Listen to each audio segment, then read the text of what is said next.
Welcome back to of the record. ఒకప్పుడు వైఎస్ఆర్ కుటుంబానికి ఉమ్మడి కడప జిల్లా కంచుకోట. ఆ కుటుంబం కాంగ్రెస్ ను కాదని వైసీపీ పేరుతో కొత్త పార్టీ పెట్టినా ఆ కుటుంబం వెంట బలమైన నాయక గణం నడిచేది. ప్రజలు ఆదరించేవారు. కానీ ఇప్పుడు ఆ కుటుంబానికి వారి పార్టీకి ఎదురు దెబ్బలే తగులుతున్నాయి. జరుగుతున్న పరిణామాలు అయితే చెప్పనవసరమే లేదు. ఎన్నికల్లో ఎదురు దెబ్బతో విలవిలలాడుతున్న పార్టీకి ఊహించని విధంగా వివిధ రూపాల్లో భారీ నష్టం జరుగుతుందట. ఒక ఎమ్మెల్సీ రాజీనామా చేస్తే మరో కార్పొరేషన్ మేయర్ పదవి నుంచి తొలగింపునకు గురయ్యారు. మరో మున్సిపల్ చైర్మన్ కూడా వైసీపీకి రాజీనామా చేసి పార్టీ ఫిరాయించబోతున్నారట. మరో మున్సిపల్ చైర్మన్ పైన అవినీతి ఆరోపణలతో సస్పెన్షన్ వేటు పడనుందన్న ప్రచారం జోరుగా సాగుతోంది. ఇలా వరుస కష్టాలు ఎదురు దెబ్బలతో ఉమ్మడి కడప జిల్లా వైసీపీ కలవరపడుతోంది. కంచుకోట లాంటి కడపలో వైసీపీ గ్రాఫ్ ఎందుకు పడిపోతుంది? What's this special?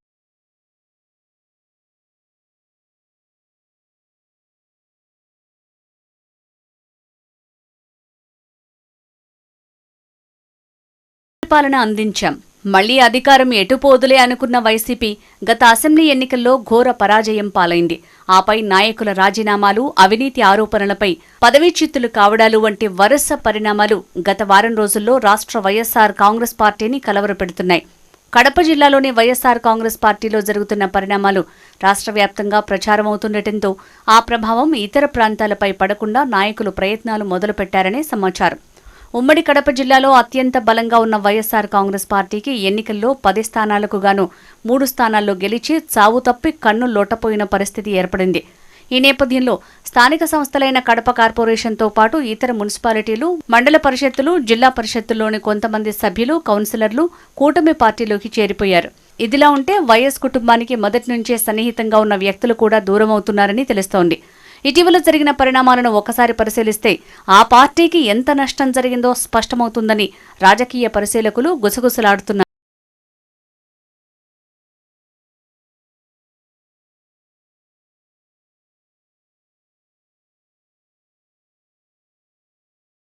రాయచోటి నియోజకవర్గంలో మెజారిటీ ముస్లింలు కొన్ని దశాబ్దాలుగా వైఎస్సార్ కుటుంబం వెంట నడుస్తున్నారు. ఈ నేపథ్యంలో అక్కడ ముస్లింలకు ప్రాధాన్యతనివ్వాలన్న ఆలోచనతో వైఎస్ జగన్మోహన్ రెడ్డి అసెంబ్లీ ఎన్నికల్లో ముస్లింలకు టికెట్ ఇవ్వలేకపోయినా అందుకు సమానమైన ఎమ్మెల్సీ స్థానాన్ని ముస్లిం మైనారిటీలకు కల్పిస్తామని మాటిచ్చారు.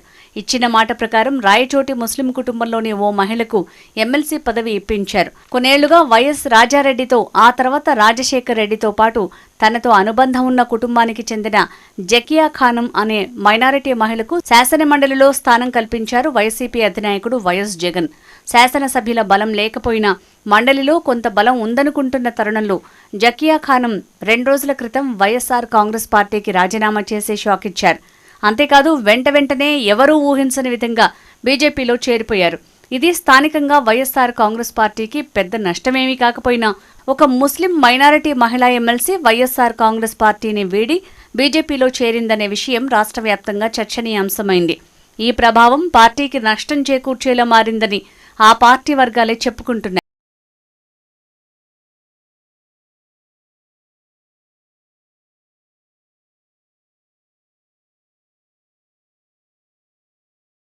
ఒక సాధారణ కుటుంబానికి చెందిన మహిళ జకియాను గుర్తించి ఎమ్మెల్సీ పదవిచ్చిన ఆమె చేతిలో వైసీపీ నేతలు ఏ పవర్ లేకుండా చేశారనే ఆరోపణలు ఉన్నాయి. ఆమెకు పార్టీలో స్వేచ్ఛ లేదు, స్వాతంత్ర్యం లేదు. ఆమెను ఎమ్మెల్సీగా పార్టీలోని నేతలే గుర్తించటం లేదు. ఎమ్మెల్సీగా ఏ అధికారం లేదంటూ ఆమె కుటుంబ సభ్యులు, సన్నిహితులే ఆవేదన వ్యక్తం చేస్తూ వచ్చారు.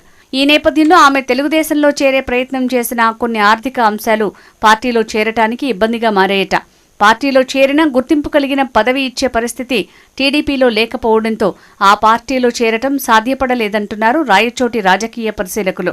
ఈ నేపథ్యంలో ముస్లిం మైనారిటీలకు వ్యతిరేకమైన పార్టీగా ముద్రపడిన బీజేపీలో చేరటం వెనుక ఓ లోపాయకారి ఒప్పందం కుదిరినట్లు రాయచోటి వైసీపీ నేతలు విమర్శలు గుప్పిస్తున్నారు.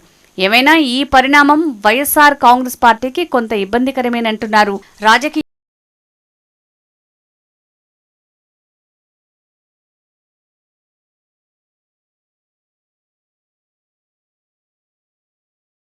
ఇదిలా ఉంటే కడప కార్పొరేషన్ మేయర్గా ఉన్న సురేష్ బాబు మున్సిపల్ నిబంధనలకు విరుద్ధంగా ఆయన కుటుంబ సభ్యులు కాంట్రాక్టు పనులు చేయడంతో ఆయన్ని ప్రభుత్వం తొలగించింది.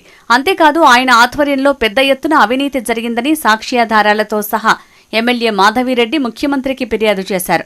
ఈ ఫిర్యాదులపై కూడా ప్రత్యేక దర్యాప్తునకు సిట్ ఏర్పాటు చేస్తున్నట్లు తెలుస్తోంది. అదేవిధంగా జరిగితే కడప జిల్లాలోని వైసీపీ ప్రజా ప్రతినిధులు, నేతలు కూడా జైలుకు వెళ్లే అవకాశాలు ఉన్నాయని చర్చ జరుగుతోంది. కాగా కడప నియోజకవర్గంలో ఒక బీసీ నేతను టార్గెట్ చేస్తూ పదవిచ్యుతిని చేసి ఇబ్బందులకు గురి చేస్తున్నారని బీసీ వర్గాల్లో చర్చ సాగుతోంది. మరోవైపు పోటాపోటీ మెజారిటీతో ఉన్న మైదుకూరు మున్సిపాలిటీలో అక్కడి వైసీపీ మున్సిపల్ చైర్మన్ చిన్నూరు చంద్ర పార్టీకి రాజీనామా చేసి వైసీపీ నేతలపైనే విమర్శలు చేస్తున్నారు.